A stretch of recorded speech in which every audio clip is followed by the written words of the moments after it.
Okay, we are back. So we're gonna get into our next lab. It's gonna be on binary stars. I believe the topics are gonna resemble, some of the topics are gonna resemble what we covered in the extrasolar planet section, where a planet can transit in front of its host star. Some of that is gonna be the same. So binary stars.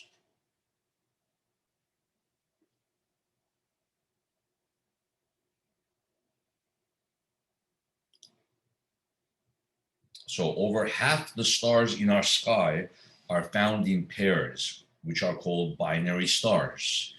Analysis of these binary systems provide us with our best means of determining stellar masses and sizes. So if you remember one of the earlier labs, I think it might have been even that lab where we talked about extrasolar planets. They said, oh, we haven't yet talked about how to calculate the mass of stars. So they just gave us one of the masses of the stars so that we can then calculate the mass of its planet, the companion planet. So in this um, lab, we will find out how to calculate. One of the best methods to calculate the mass of a star is if it has a companion star. And a lot of stars do have companion stars. This lab investigates some of the things that can be learned from different types of binary stars. Newton's form of Kepler's third law is used to determine stellar masses. We also see how the Doppler effect can be used in the study of binary systems. Okay, so binary star basics. So the stars in binary star systems move about their center of mass. So remember how I told you it's going to be similar to that lab, the point around which their motion is balanced. Although our sun does not have a companion, more than half of the stars in the sky are binary stars. These binary stars are bound together by their mutual gravitational attraction and revolve about their common center of mass. Orbits come in different sizes and shapes. In some binary star systems, the two companions are so close that they actually touch each other, while in other systems, the companions are so far apart that it takes thousands of years to complete one revolution. That's crazy that it would take thousands of years to complete one revolution.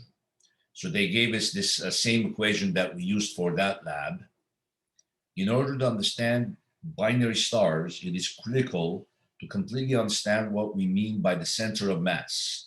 The center of mass can be thought of as similar to the balancing point of a seesaw. The point at which seesaw is exactly balanced is the center of mass for the people on the seesaw. The equations shown illustrate how to determine the location of the center of mass. R is the total separation between the two stars, which have masses m1 and m2. D1 is the distance from m1 to the center of mass, and d2 is the distance from m2 to the center of mass. Rearranging the center of mass equation gives the following equation. The ratio will remain constant, even if R changes, as it does when the orbits are elliptical, unless the stars in the binaries exchange material to each other. So in other words, if they're exchanging material, then their masses are constantly changing, which also gonna change their center of mass, right?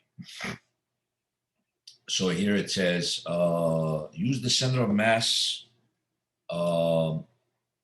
use the center of mass calculator to evaluate the distances from two objects to the center of mass. Use the drop-down list to select the units, AUs, parsecs, or light years. Use the distance slider to set up the distance between the objects. Use the M1 slider to set up the first mass. Use the M2 slider to set up the second mass in the solar units. So you can just pretty much change their distance from each other, change the units, either light years, parsecs, or AUs. So you can make their distance, for example, 300 AU between each other, the whole distance.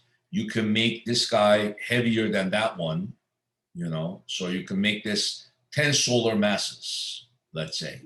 So they're given in terms of solar masses. And then this one you can make, let's say, 4 times solar mass, right there. And then it will tell you where the center of mass of that system will be. It's going to be, of course, closer to the heavier star. Notice that we don't necessarily mean the size of the star. We mean the heaviness of the star. Even though usually the heavy stars are also the big ones. But what matters, not so much the radius of the star matters, but its mass. The fact that it's 300 times massive. This guy's 300 times massive than that guy. So now start. So use the center of mass calculator above to investigate the binary star system. Assume M1 is 3 solar masses, M2 is 1 solar mass, and the distance between the two is 60. What is the distance M1 to the center of mass? What is the distance M2 to the center of mass? Now change the distance R to 30 and find D1 and D2 under this new condition. So submit your answer. So then you could also use this to do the calculation. So for this one, what you would do is essentially just use this condition, 3 solar mass and 1 solar mass, and the distance 60. So then you can go here, put the masses to whatever they want you to put, and then put the distance in AU, and then change the distance between them to whatever they want you to put. Take a snapshot of this for this scenario, and then there's another snapshot for this scenario. So 2 snapshots, and then basically show work for one of these cases. Let's say the first one. Basically show work for the first one. And then the second one will be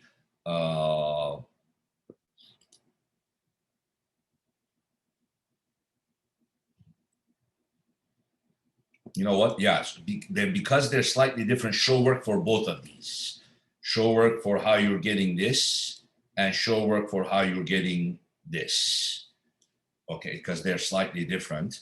And also take 2 snapshots of this right here, depending on what you are doing. So 2 snapshots of this, and then show your work for the result that you got here, and then show your work for the calculations that you have here. And I think that's it for that. Okay, visual binaries.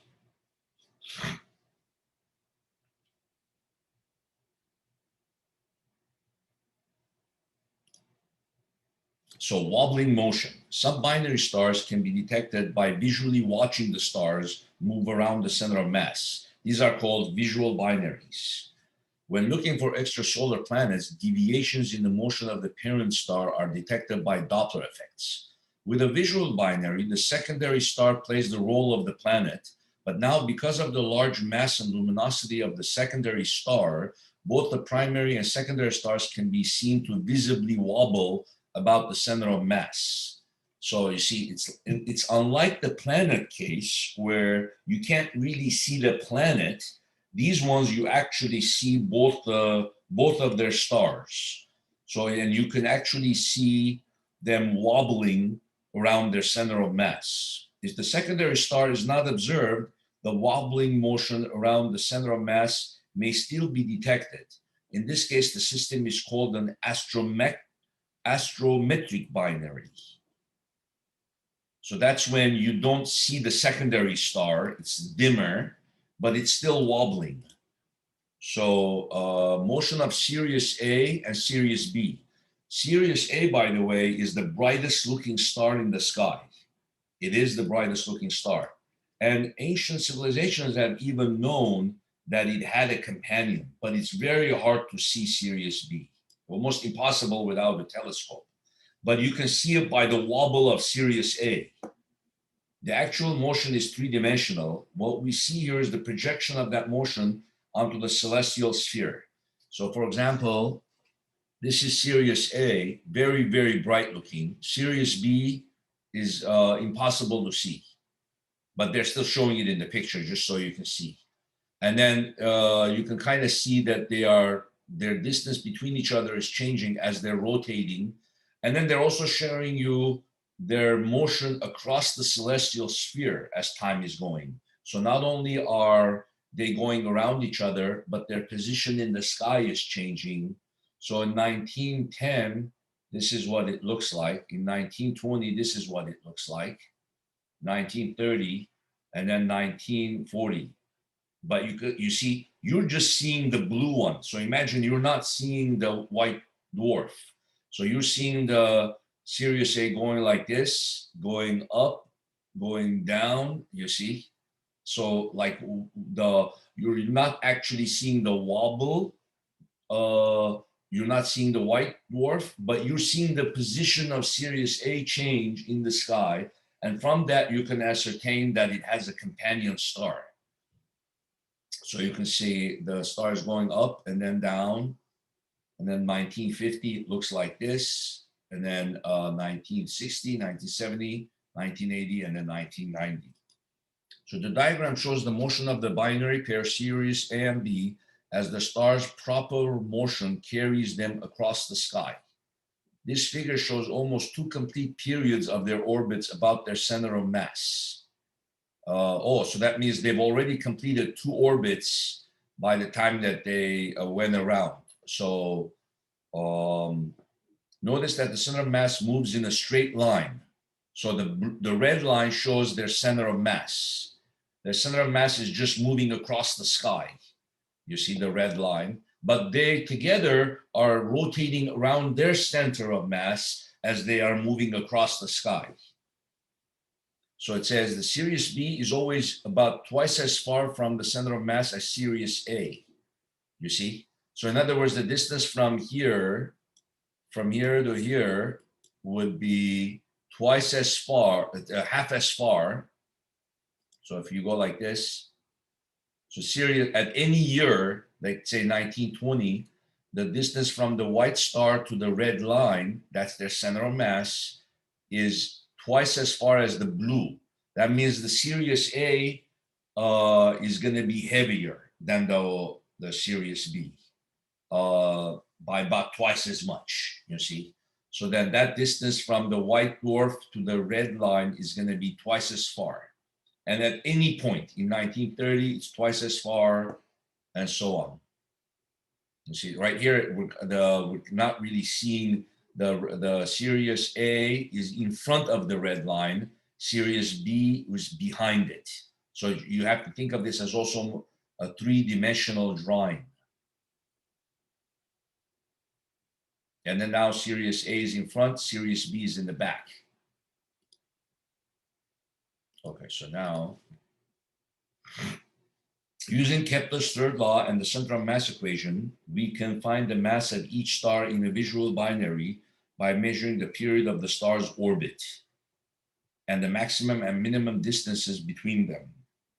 The mass of the star is the most important of all its fundamental properties. In order to measure the mass of a star in a binary, the star's gravitational effect on its companion must be observed. Since each star holds the other in orbit by its gravitational attraction, Kepler's third law can be used to find their masses. So m1 plus m2 is equal to p squared, and that's equal to big M. So the big M is their total mass, times p squared is equal to a cubed. And then what does A mean? A is the distance between their minimum distance between each other and the maximum distance between each other. So imagine their maximum distance is when the star, orbiting like this, you see? So when this star is close to this guy, that's their minimum distance. And then when the Sirius A is here and Sirius B is here, that's their maximum distance, you see? So then A would be equal to d min plus d max divided by 2. Then we put that into this equation, and then from there we can calculate the mass, the combined mass of the binary star. So although Kepler's third law originally was written only for planets orbiting the sun, Newton rewrote it in a more general form that included the masses of the two bodies involved. The Newtonian form of Kepler's third law is given, where the ms are the masses of the two bodies in the solar system, in the solar masses. Big M is the total mass. M1 plus M2. P is the period in years, and A is the mean separation of the two stars in astronomical units. So MADA is equal to MBDB. Big M is equal to little m A plus MB. Then MA is equal to DB over DA plus DB M. Once the total mass is known, the center of mass equation and the definition of total mass can be used to figure out the mass of each star separately. Okay, so now let's see here. Kepler's third law calculator. Kepler's third law calculator allows you to calculate the mass big M, the semi-major axis A, or the period P based on the other two parameters. Select the parameter to solve for by clicking on its radio button. Enter the other two values in the corresponding fields. Press the calculate button to calculate the unknown value. The mass is measured in solar masses. So you could just put here, let's say, calculate for the mass. Let's say the A is the distance between them, 20 AU, and let's say it takes 10 years for them to go around each other. So that will calculate their combined mass. For a given 20 AU and P is 10 years, M is 80 masses of the sun.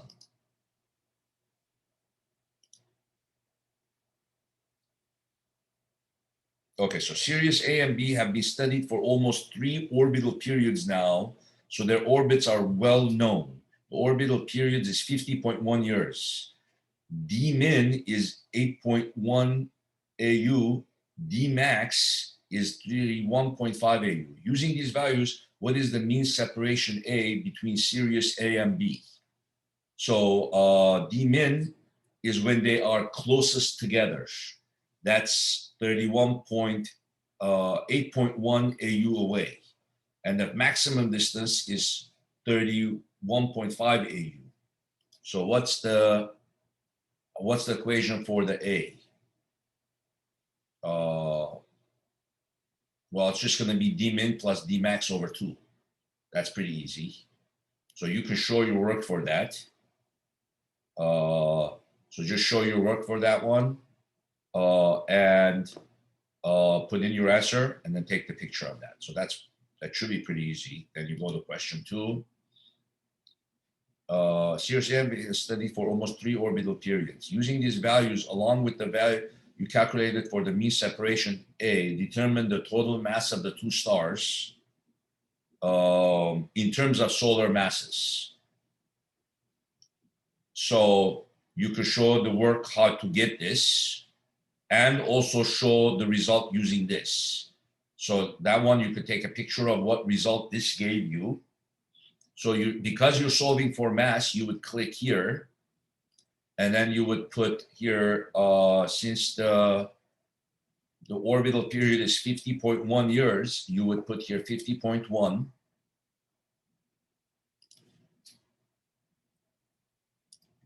And then the AU would be whatever you got when you answered question 1, right? Which was the average of this and this.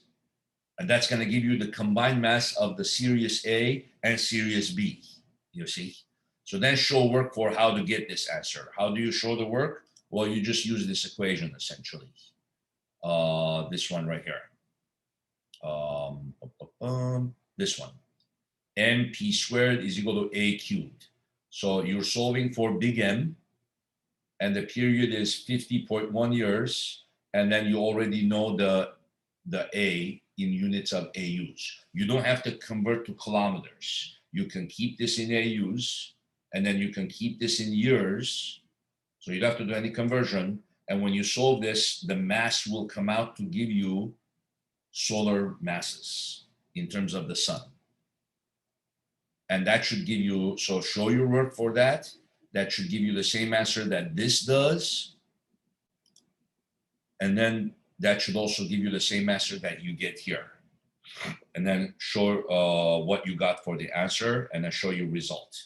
And then question 3. So Sirius A and B have been studied for almost 3. Okay. From observations, we know that at the furthest approach, dA is 10 AU. That means the distance of the Sirius A is 10 AU from their center of mass, and the distance of dB is 21.5. That's how you get the Dmax, essentially. So Dmax would be their maximum separation distance, right? That's dA plus dB. So then you're going to get here, you're going to calculate the individual masses. So if they gave you dA is 10, and then how would you calculate the MA? So then you would put it into here, MA, so you would put here the distance dB over the sum of the two distances times the total mass of the system. That would give you the mass of the A. And then for the mass of the B, you would put the distance of the A. And then you would calculate each of the masses. And remember, the mass of Sirius A should be heavier. So this guy up here should be the heavier one than the Sirius B. That's the white dwarf companion in terms of solar masses. So again, we can Google Sirius A star.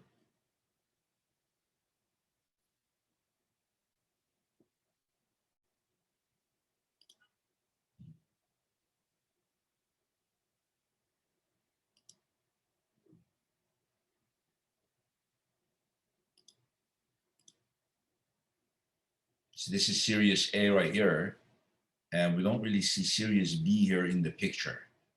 It's like so dim. Well, discovery of Sirius B. They talk about how their discovery of Sirius B. In 1844, the German astronomer Friedrich Wilhelm Bessel deduced the changes in the proper motion of Sirius, that it had been unseen companion. You see that? So exactly what that lab was talking about, that wobble in the sky, you know, as he was moving, as the center of mass was moving. So imagine he did this in 1844, guys, 1844. He deduced the changes in the proper motion of Sirius. On January 31, 1862, American telescope maker, astronomer Alvin Graham Clark first observed the faint companion, which is now called Sirius B, or affectionately the pup. This happened during testing of an 18.5-inch aperture great refractor telescope of Dearborn Observatory. The visible star is now sometimes known as Sirius A. Since 1894, some apparent orbital irregularities of the Sirius system have been observed, suggesting a third, very small companion star, but this has never been confirmed. The best fit to the data indicates a 6-year orbit around Sirius A and a mass of 0.06. That's other unobserved star. So let's see here. So now let's go to the top and see its mass. Okay, so the mass of Sirius A, you see there, the data, and then there's an uncertainty. There it is. Sirius A is known to be a 2.06 solar masses, you see? They're comparing it to the mass of the sun. And then this is the uncertainty, 0.023. So it's about, Sirius A is about twice the mass of the sun.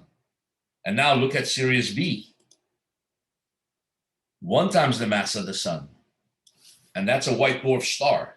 It's 1 times the mass of the sun. So remember, if you have taken an astronomy lecture, the maximum mass that the white dwarf star can have is 1.4 solar masses. That's called the Chandrasekhar limit. So we would expect the mass of a good size, heavy white dwarf to be about 1 solar mass. But the heaviest it could be is 1.4. You see? So that together, the two should weigh about 3 times solar masses. So we kind of already know what to expect in terms of their solar masses. That's the kind of answer you should be getting. Okay, so I think that's it for this. Then we go down to eclipsing binaries. So remember, that's when even planets eclipse each other, which we call transit. When the planet transits a star. But when a star eclipses a star, we call it, you can still call it transit, but they call them eclipsing binaries. They eclipse each other.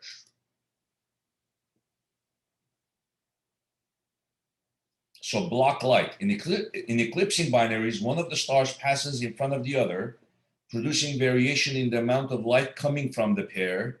The record of these variations is called the light curve. It is rare for 2 stars in orbit around one another to have an orbital inclination such that the stars pass in front of one another to form 1 point of light as observed from Earth. A binary system with this property is called an eclipsing binary system. As the light from one star is blocked by the other, the total amount of light observed is reduced. The amount of decrease depends on which star is the eclipsing star. In the animation, the reduction in light is much larger when the red star eclipses the blue star than when the blue star eclipses the red star.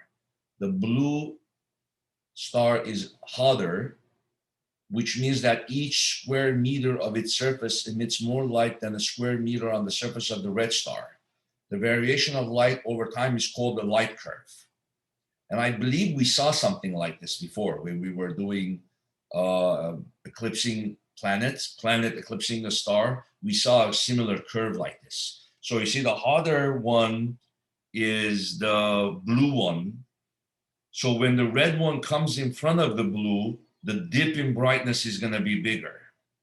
But when the blue comes in front of the red, the dip in brightness is going to be smaller.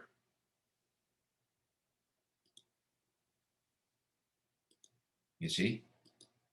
See, there's a bit of a dip there, happening right here. But now, you see the now bigger dip. The red is huge, but it's not as bright as the blue. So it covers up the blue really well. And because the blue is being covered and it is the brighter star, the brightness of that pair of stars drops more. You see? Then, let's see here, one step at a time. Now the red gets eclipsed by the blue, and there's a bit of a drop, but not that much. You see? So they're saying that this distance of this pair from us, it's a famous pair of stars, Algol, actually. It's 92.8 light years, Algol. It's known in history as well. Famous pair of binary stars.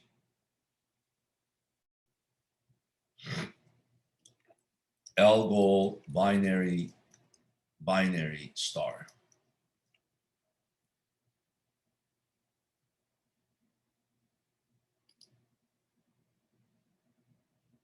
Or this is just talking about general. Let's go to the Algol.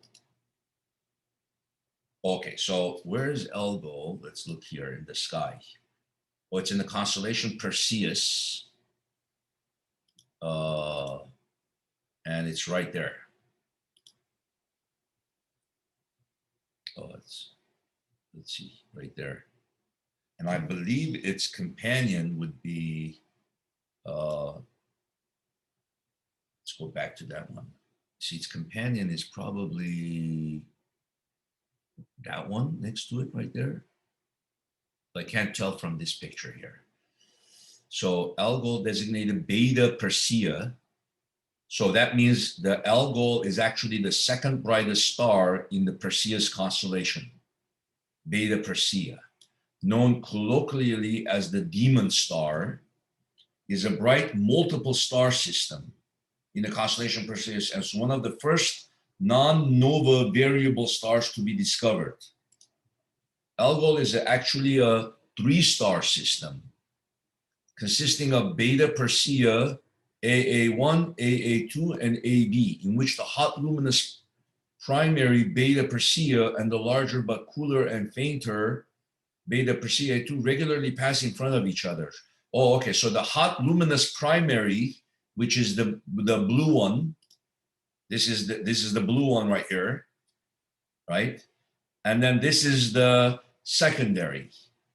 And the larger, you see, the larger but cooler and fainter. And then that would be this guy, larger and cooler and fainter. So everything we're doing in this simulation, you can tie it to some, you can search about it, and you can tie it to something. The regular pass in front of each other. Thus, Algol's magnitude is usually near constant at 2.1, but regularly dips to 3.4 every 2.86 days. Or remember what we talked about, the apparent visual magnitude? We said apparent visual magnitude of a 2 means it's kind of hard to see from LA, but you need to go to, let's say, the desert, and you should be able to see it. So if you go to any good dark desert night, you should be able to see a 2.1. But if they're eclipsing each other, that eclipse, their brightness would drop to an apparent magnitude of 3.4. Remember, the larger the apparent magnitude, the more that star dips in brightness. And how often does that dip? Every 2.86 days. That's pretty often. They're going around each other very, very fast. That means these two stars are close to each other and they're heavy. If they're heavy and they're close to each other, that would mean they would go around each other very rapidly. Let's see, what is the mass of them?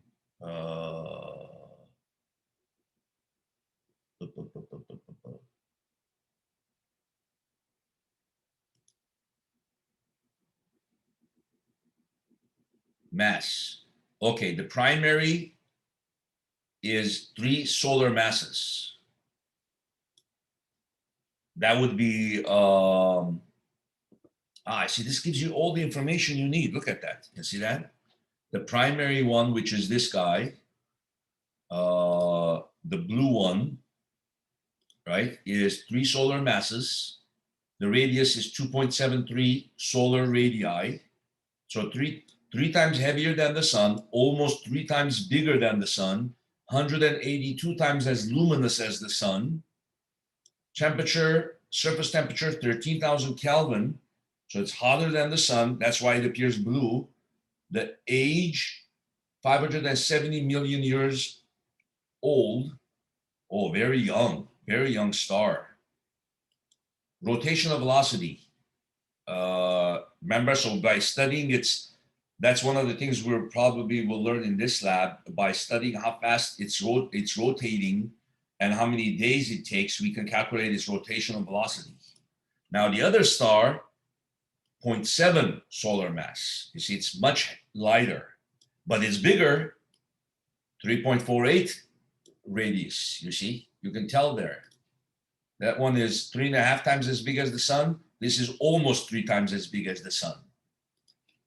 And then luminosity, only 7 times brighter than the sun. Well, it's still brighter than the sun, but compared to that, not as bright. And then you have temperature, 4,500 Kelvin. So cooler than the sun, which is why it looks red, you see, cooler than the sun. And then there's a third one. Oh, that's also heavy. 1.76 solar masses, 1.73 radii, and that's also hot. Wow. So there's a third one.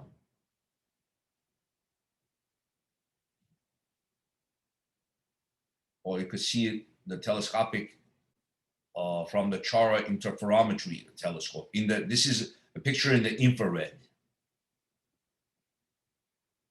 It's just, I mean, we can go on and on and on and read these stuff, just the history of them. Historically, the star has received a strong association with bloody violence across a wide variety of cultures.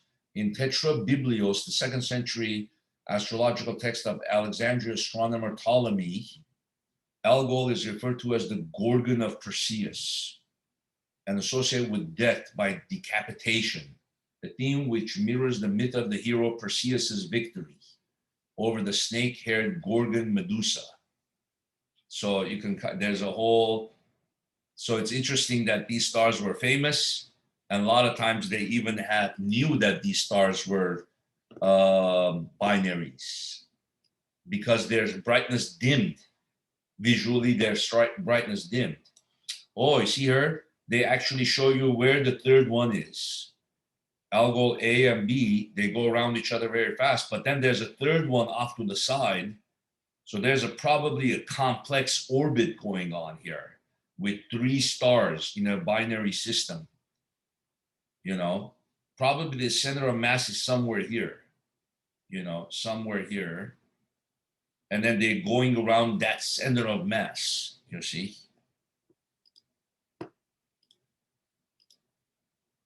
Okay, now let's go to the small angle calculator. Oh, back to that lab 1 kind of. Small angle calculator allows you to convert angular measurements to distance. Choose from the drop-down menu which parameters are given and which is to evaluate. Enter the given parameters and units. Press the calculated button to calculate the chosen value. So given A and R, so that means if I know the angular in arc seconds, so let's say something is 0.25 arc seconds, and let's see, the distance, the R would be the distance to that star in parsecs. Let's say it's 3.2 parsecs away. 3.2 parsecs away, or 3.3 parsecs away. Calculate it. Then it will tell you how big that planet is, the diameter of that planet. Or let's say the distance. So you can do any units that you want. So as long as this is in parsecs, you can give the distance here in any distance that you want, right? And then that will give you the D. So this is kind of like the little r is the distance to the object. D is either the distance between the 2 objects or the diameter of the object. And then the A is the subtended angle by that object.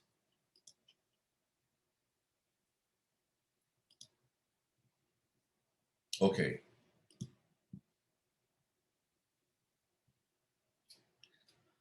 Okay, so let's see here.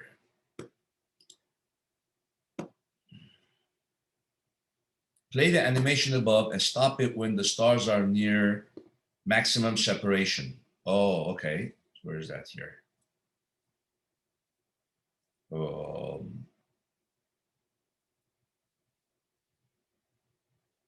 I think they meant this one here. Is it this one? Let's see. Use the stop button to stop motion. Then use the crosshairs to read out angles in milliseconds. The center of mass is the point about which both stars appear to be resolved. Approximate both stars as spherical to estimate the diameter in milli-arc seconds. To the distance to Algol is given the upper right part of the animation. This distance can be converted to the angular measurement of step 1 into kilometers using basic trig or small angle calculator. The heart monitor readout at the top of the animation gives the light curve. The period is the time between two successive large dips, which can be estimated in hours from the x-axis scale. Kepler's third law then may be solved for the total mass of the system given the separation r and the period p. The total mass calculated in the preceding step may be apportioned between the two stars using the seesaw equation. Okay, so let's see here. So these are the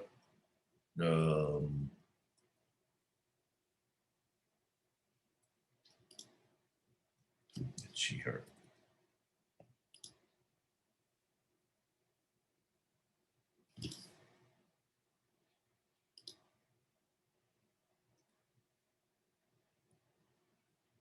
Oh, okay. You know what? I believe it's basically all based on this light curve right here. We're doing all of this based on this light curve right here. So now let's read step at a time. Play the animation above and stop it when the stars are near maximum separation. This can be done with the red star on either left or the right. Note you can use the back and step buttons to move one frame at a time. Turn on the crosshairs animation by clicking the diagram and use them to estimate the maximum separation in milli-arcseconds. Measure from the proximate center of each star. Use the center of the bright star for the red. Use the center of the bright spot for the red star. What is the mean separation distance between the two stars in milli-arcseconds? Okay, so right here, we go to here. Oh, there you go. Okay, so now let's play. Stop. Go like this. Go like this. Now you might say, what is it getting elongated like that? Well, because the mass of this guy, the gravity of this guy is so heavy that it pulls on this and it elongates it. It's almost like trying to suck mass out of the red one. So that's another thing that stars do to each other. They transfer mass to each other. Okay, so now let's see here. Okay, so now go like that. I think the maximum separation is about right there. Okay, so now let's go to the crosshair. Go to the center of this. You see, where that's the center of that star. So the center is not going to be here because remember, this portion is being sucked by the gravity of that one. So you can think of this as almost like the star, like the spherical portion. So this is the center. Oh, this is perfect that it gives you the x coordinate, perfect x coordinate, you see? And we want the y coordinate to be 0 right there. So take a snapshot of that. So the x coordinate is giving you negative 1.91 milli-arcseconds. That's its position in the sky. It's milli-arcseconds. That's the, and then you go over to here.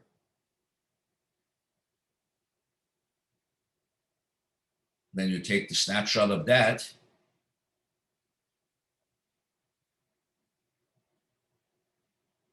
Right there.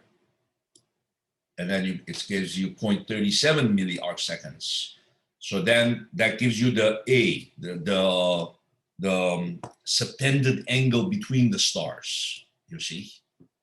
So it's giving you like this A right here. So then you take those two pictures and then you answer the first question and then you show work for how you're getting it. So of course you would just subtract the two. The work is easy.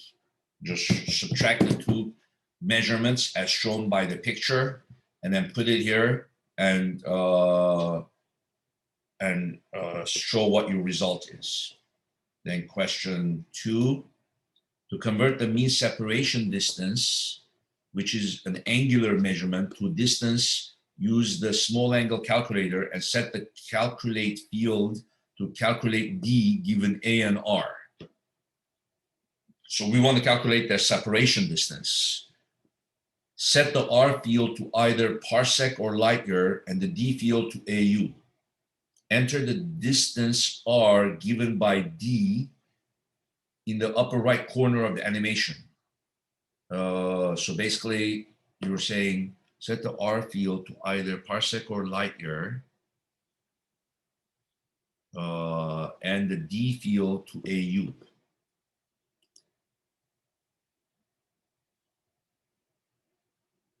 So basically, I can go up here and I already know the distance to this star pair.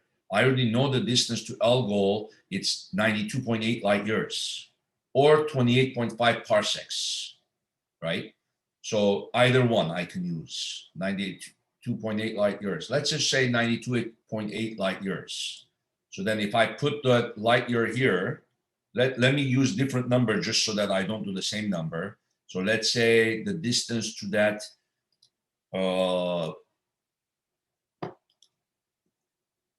see, this is in units of arc seconds. So notice that your answer to the first problem is going to be milli arc seconds.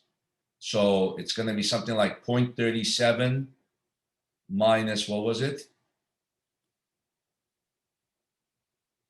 1.92. So your difference of the two is going to be in units of milli arc seconds. So something like 0.4, and then, but remember this is negative. So it's going to be something like 0.6 or 0.62 milli arc seconds, something like that. Okay, so then, but then when you put that here, you put it as an arc second, right? So let's say your A was, oops, A was 0.62 milli arc second, milli arc second.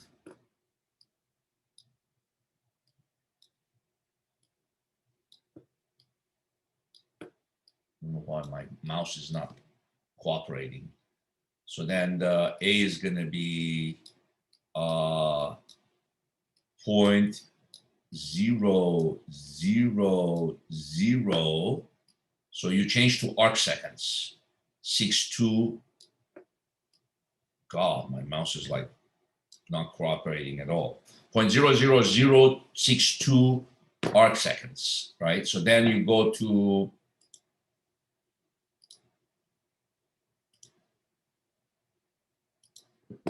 so then let's say you go to 0.00.00062 arc seconds. And then the distance to that star, let's say is, let's say we do the light year version. So let's say it's 88.2 light years. Okay. And then you're going to do, you're going to, they want to know the distance between those two stars in AUs, So they want the output to be AU. There you go.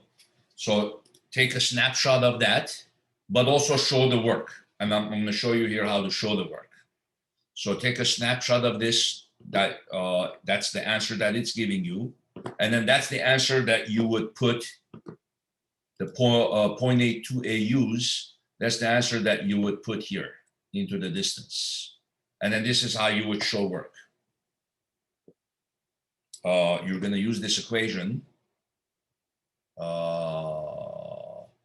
D over R is A over 206,265.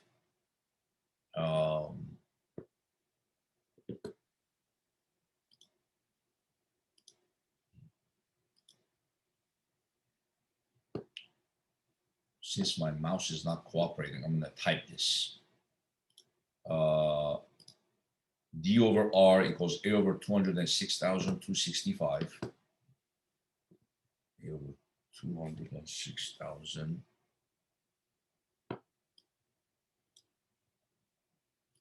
So D divided by R is equal to A divided by 206,000 265.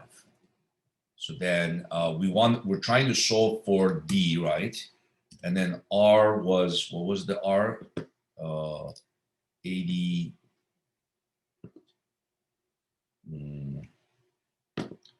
80, let's see. Oh, I put 287.67 light years. I thought I tried to put 87, but I must have put 287. Okay, so 287.67 light years is what I did. 287.67 light years. Okay, so that's the D. That's the R. That's the distance to that binary star pair. Okay, and then the A was the 0.00062 arc seconds divided by 206,265.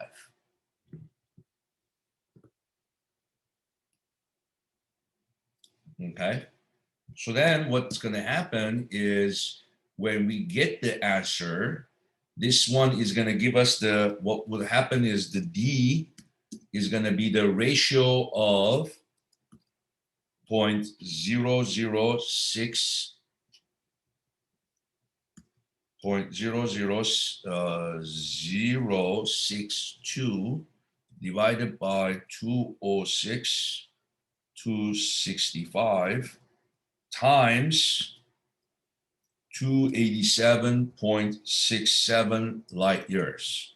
So these two, they're meant to cancel each other out. In other words, when this is in arc seconds and when this is in arc seconds, they're meant to just cancel off each other, the two of them, so that they don't have any units.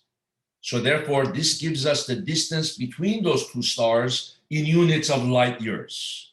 In units of light years, because that's the units that I used to calculate the distance to that binary star pair.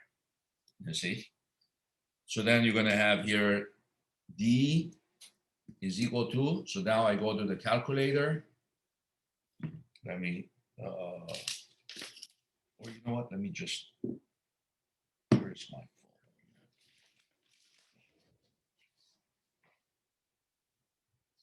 phone? Okay.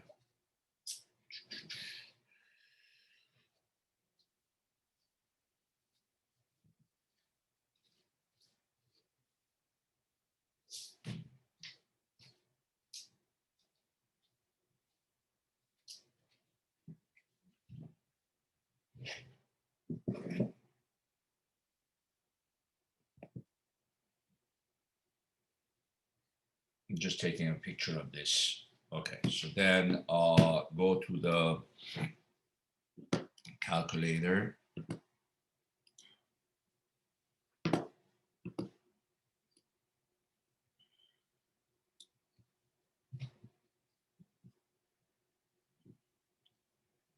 Okay, so then I'm going to do 0.00062 divided by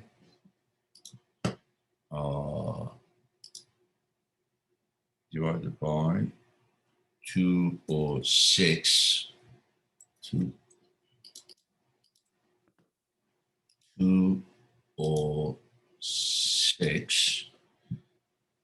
265 equals, then I multiply that by 287.67 light years. Okay, so it gives me 8.6469 times 10 to the minus 7 light years. 8.6469 times 10 to the minus 7.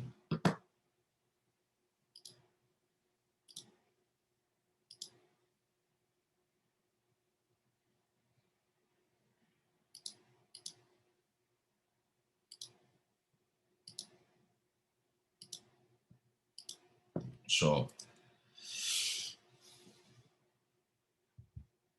8 0.6469 times 10 to the power -7 light years. So that's the distance between the planets. But since we want to usually distance between stuff that are closer, we like to give it in AUs.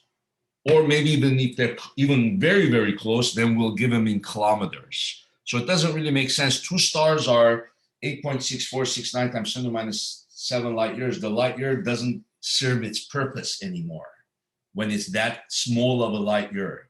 So then we want to convert that. What's the conversion between the light year and the AU? So then we go to, we covered that, I believe, in the very first lab, but if you've forgotten, of course, you could always go back and Google. So conversion between light year to AU. Astronomical, so if you have one astronomical unit, right? So if you have one light year, that's 63,241.1 AUs. That's the AU is the distance between the Earth and the Sun. The semi-major axis of the Earth's orbit is 1 AU by definition. 63,241.1. So it's 63,000.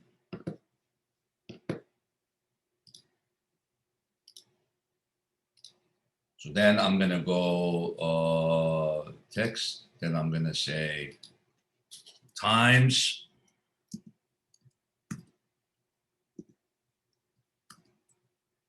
$63,241.1 AUs divided by 1 light year.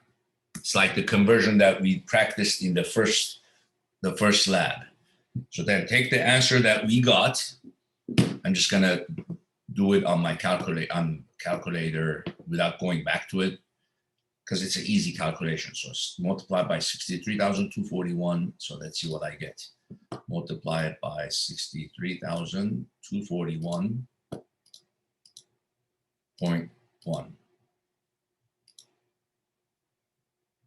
241.1. That's 0.055 AUs.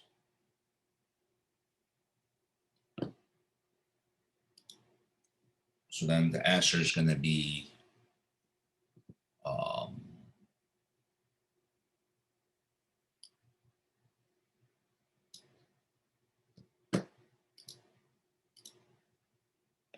equals 0.055 AU. Okay, so that's basically how you would show work for that, and then you should get the same answer as what the simulation that program gave you. Okay, let's see here. So it should give you the same thing as that. So if you did 0.00062 arc seconds, you give calculated. Oh yeah, there you go. A 0.0547 AUs, right? That's the answer that I just calculated. Yep, they should agree. And that should agree to the answer that you're putting in here. And then you press submit and you show what answer you got. Question 3, to find the period, press step or back until one of the sharp dips in the light curve is centered on 0 time. Read the period from the next sharp dip to the right. We will also need this period in years, so convert the period to years. So to find the period, press step or back until one of the sharp dips in the light curve is centered on 0. Read the period from the next sharp dip to the right. Okay, so how do we do that? So then we go like this.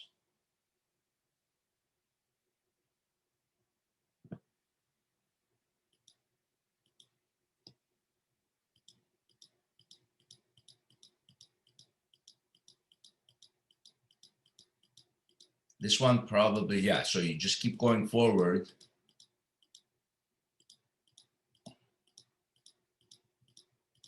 then zoom in on this once you get it. Right there. So then zoom in. Oops. To those kind of pictures that you need more detail, you want to always zoom in. Right there. Nice. So you want to know the hours from here to here. How many hours it's taking for them to go around each other.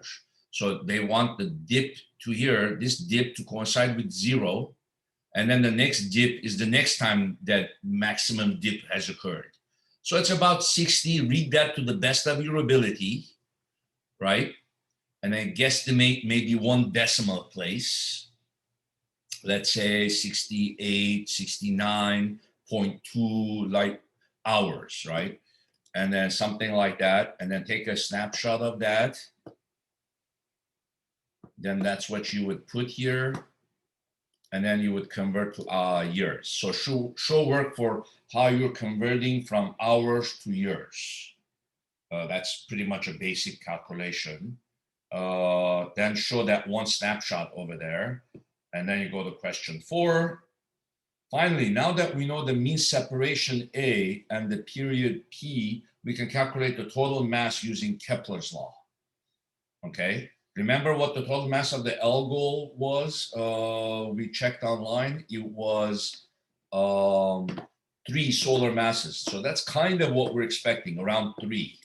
But I just don't know the decimal after that, right? So then how do you calculate that? Now you use this equation. Okay, so you solve for total mass, give the AUs that you got, put the AU there, put the period, and then calculate it. So take a snapshot of that.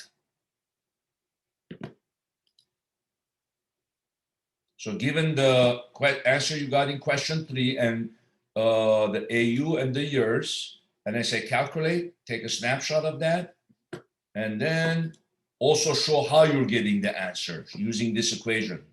So basically you're saying M is equal to A cubed over P squared. Okay. And so I'll show you how to do an example of that one. Let's say, so big M. So let's say your A was, well, let's use the A that I just got, 0.055 AU, right? And so what was the equation? A cubed over P squared.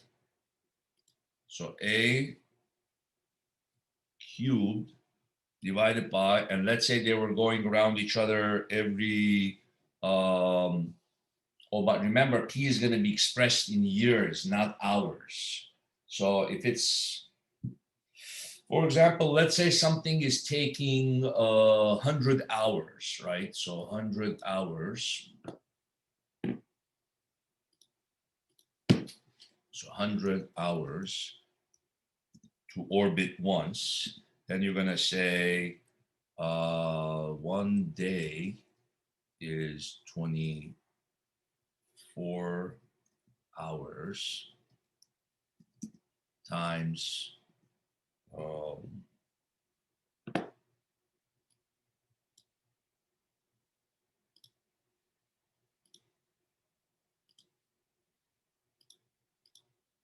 times 1 year is 365.25 days.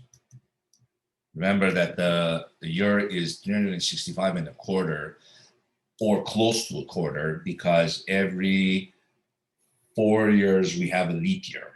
So the typical year will have 365 days, and then every 4 years we add that missing quarter, and we have 366 days during the leap year.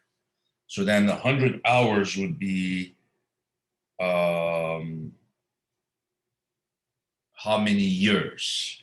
So you divide 100 by 24, and then you get a 4 days, and then you divide that by 365.25.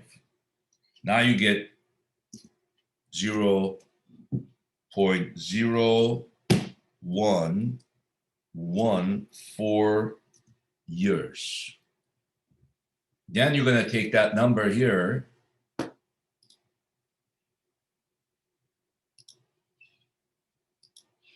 and then you're going to take that number and now square that number. So 0.0114 squared. So I'm using the equation m equals a cubed over, so mass, it's the distance between the planets cubed over the mass of the two planets combined squared. Okay, so then you're going to have here, well,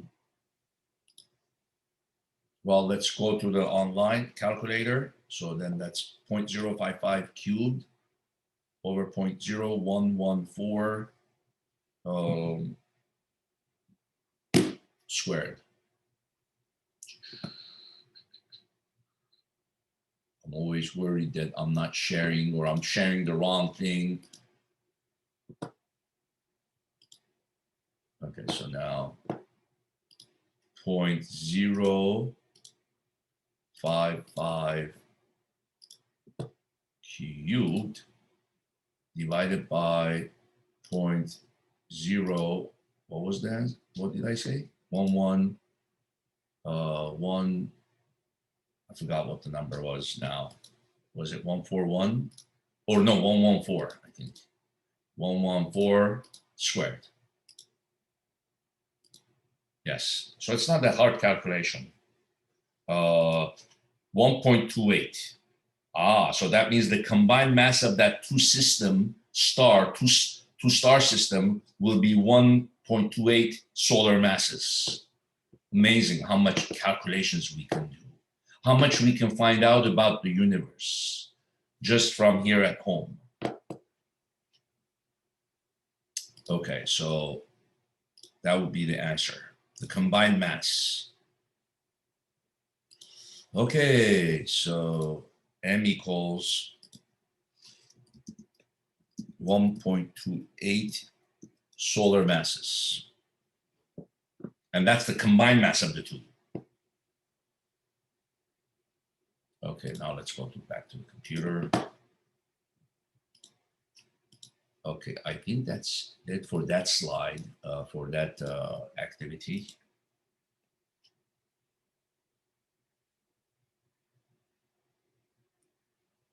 Yeah, so essentially this just showed what we just did. It explained that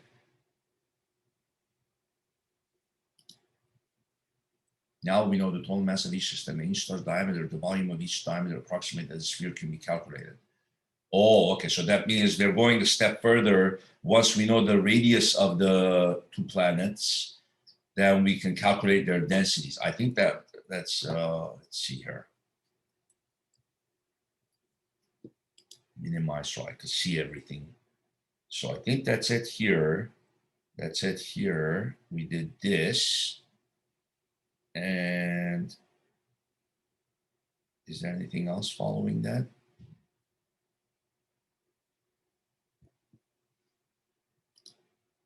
No, nothing else. It seems like something is about to follow, but I don't think there's anything. No. Okay, so now let's go to eclipsing. Oh, no, we did the eclipsing binaries. Now we go to,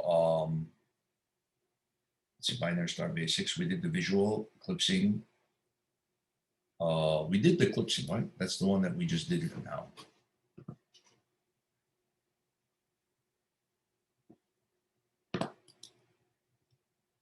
Yeah, exactly. So that we did that one.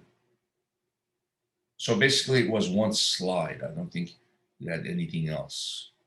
Okay, so now then we go to the next one, spectroscopic binaries.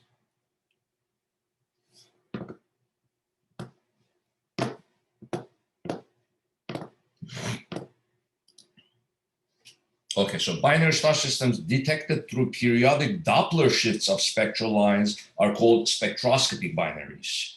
So this is where the Doppler shift lab comes in. When if the two stars do not come in front of each other do not eclipse with each other, and we can't see them as two separate stars, then how can we discover them? Well, their spectral lines will be Doppler shifted. So spectral lines from stars appear redshifted when the stars are moving away from the Earth, and blue shifted when they are moving towards the Earth.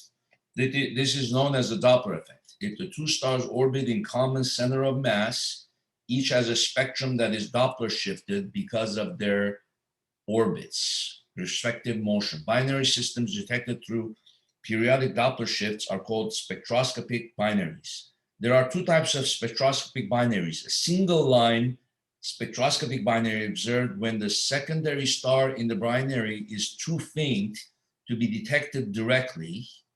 In this case, only one spectrum, the primaries, is seen, but the periodic shifts of its lines indirectly imply the presence of the other star, you see? So if you're seeing only one single spectra, that means the other star is too dim. But that one is getting blue shifted, red shifted, blue shifted, red shifted. Then that means you know that you can infer the presence of the other star from that. So that's called single line spectroscopic binary. So the technique used to analyze single line spectroscopic binary is similar to the technique used to discover extrasolar planets. In a double line spectroscopic binary, two sets of spectral lines are present, one for each star. These sets of lines shift systematically with respect to each other, according to the radial velocity of the star producing the lines. If the masses are unequal, the lines of the less massive star will shift more than those of its companion, because the less massive star will move faster, and therefore it will have a greater shift of its spectral line. Doppler wobble. By measuring the shift in spectral lines, astronomers can calculate the speed of the orbiting stars using the Doppler equation, and from these speeds they can calculate the mass ratio of the two stars. In the animation, watch the white and yellow stars move back and forth as the star's relative radial velocities change. Let's see what animation. Oh, okay, this is somewhat different than the other one, it seems like. So it says in animation, watch the white and yellow spectral lines move back and forth as the star's relative radial velocities change, while the stars orbit a common center of mass. The black line represents the position of the spectral line if the stars were not in relative motion.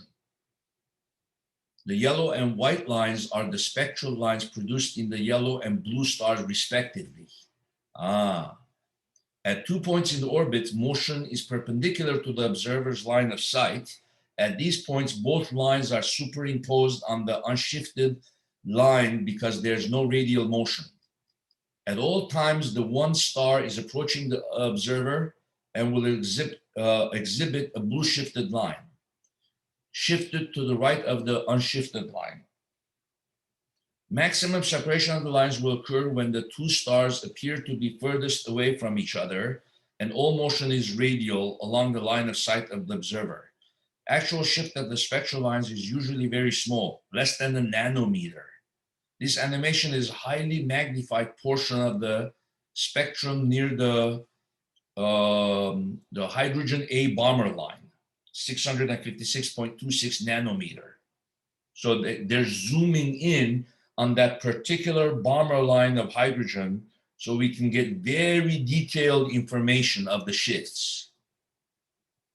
This simulation makes several simplifying assumptions. We assume the inclination angle for these eclipsing binaries is approximately 90 degrees.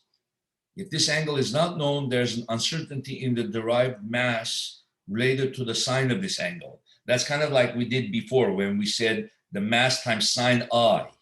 So if we don't know the orbit of the inclination, then we don't really know what's going on, you know. So we also assume the orbits to be circular so that the two velocities are constant. In practice, the eccentricity of the orbits can often be determined through procedures that are beyond the scope of this lab. The orbital velocities of the two stars can be found from the red shift or blue shift of the spectral lines for the two stars. delta lambda over lambda naught. Rearranging the Doppler equation to solve for V gives delta lambda over lambda. So remember the one that I looked up online for Algol, and it told me the velocity, the radial velocity of that star. That's how they're calculating it. The shift amount, delta lambda over the lambda naught times c. Here, v is the velocity that we seek. C is the speed of light. Lambda naught is the stationary wavelength of the Balmer line that we're focusing on.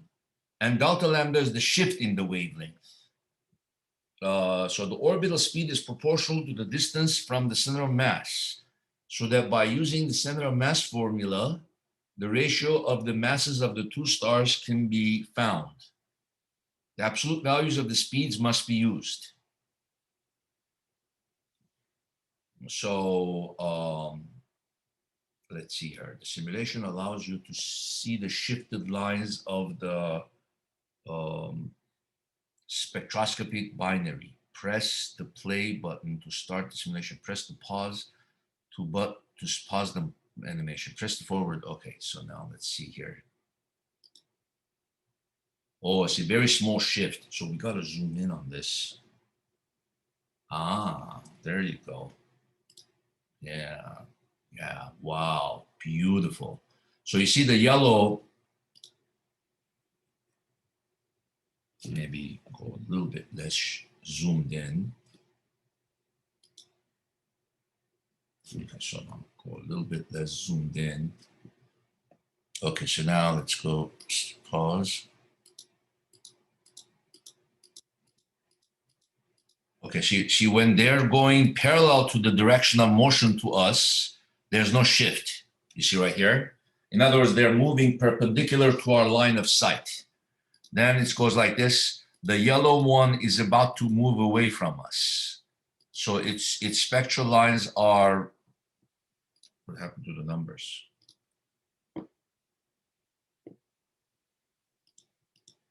See, spectral lines are redshifted. And when the spectral lines of the, the spectral lines are redshifted, but I don't see the numbers. Redshifted means that the wavelength goes over to a bigger range, a bigger wavelength. Maybe I have to press play. No, maybe zoom in more. Oh, okay. So this is tricky here. Hold on. Okay, so now if I go a step at a time, you see, now the yellow one should be coming towards us.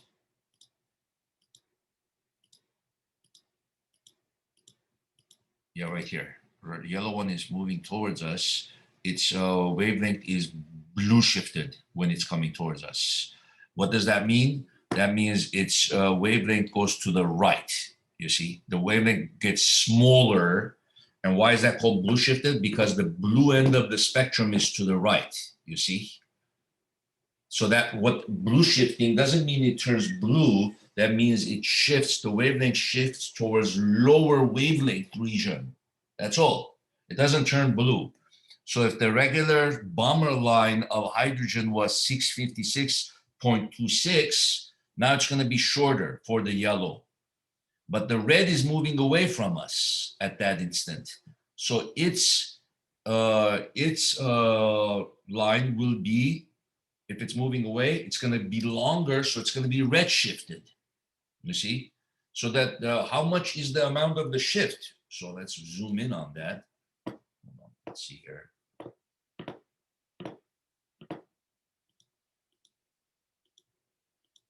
No, let's find where it's maximum shift. No. No. I think right there, something like that. So then you go.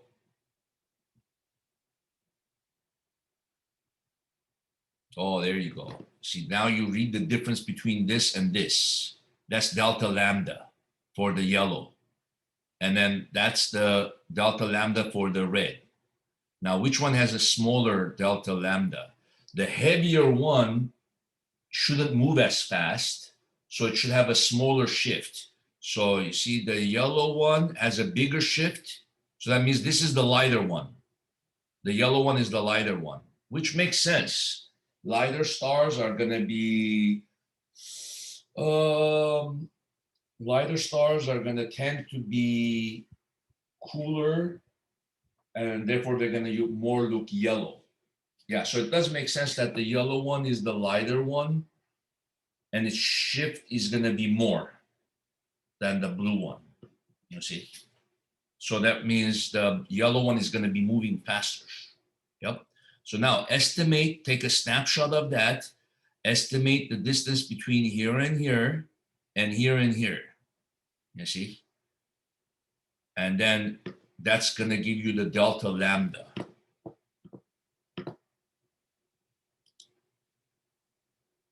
Now I zoomed in so much. Let me see where we are.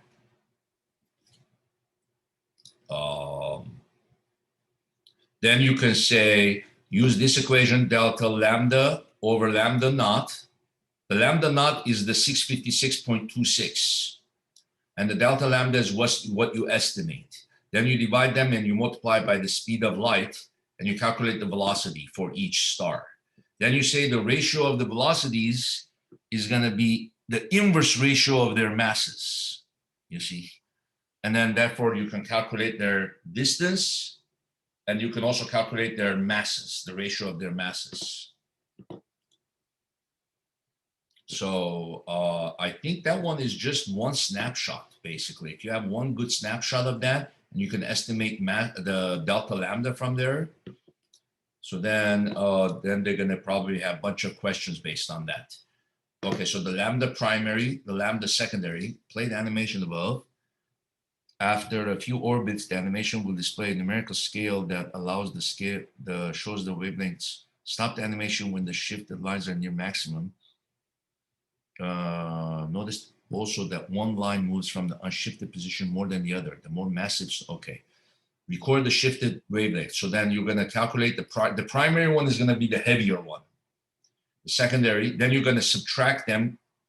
And then, so this one is nothing really work to show. You just basically show work for this guy and this guy. It's a simple work. You're just going to calculate the lambda primary, then minus the lambda naught. So then show work for this one, and then one snapshot, and then put the answer and see what it gives you. Then question 2. Okay, now show work for how you're getting the V primary, the V secondary. Okay, based off of that same snapshot, and then the ratio of the M primary to the M secondary.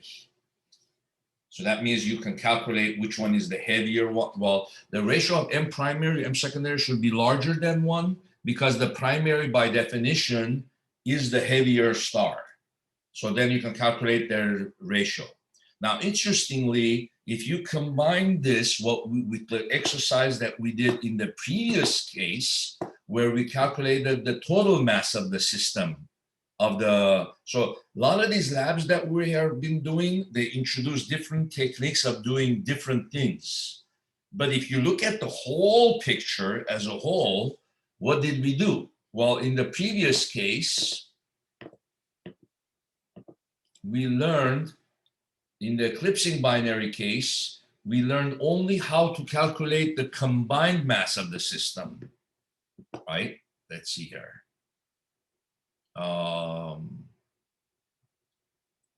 Yes, we learned how to find, let's see, what was the only calculation we did? We did the A mass, we did the D, we did the P hours, the P years, and then we found only the combined mass of the system, you see? So you notice the clever technique that they're using step by step, like almost a detective story. You're saying, how can we have these two binaries going around each other? How can we find their combined mass? Well, if they're eclipsing each other, that helps. Then you go through all these calculations. But that only gives you the combined mass.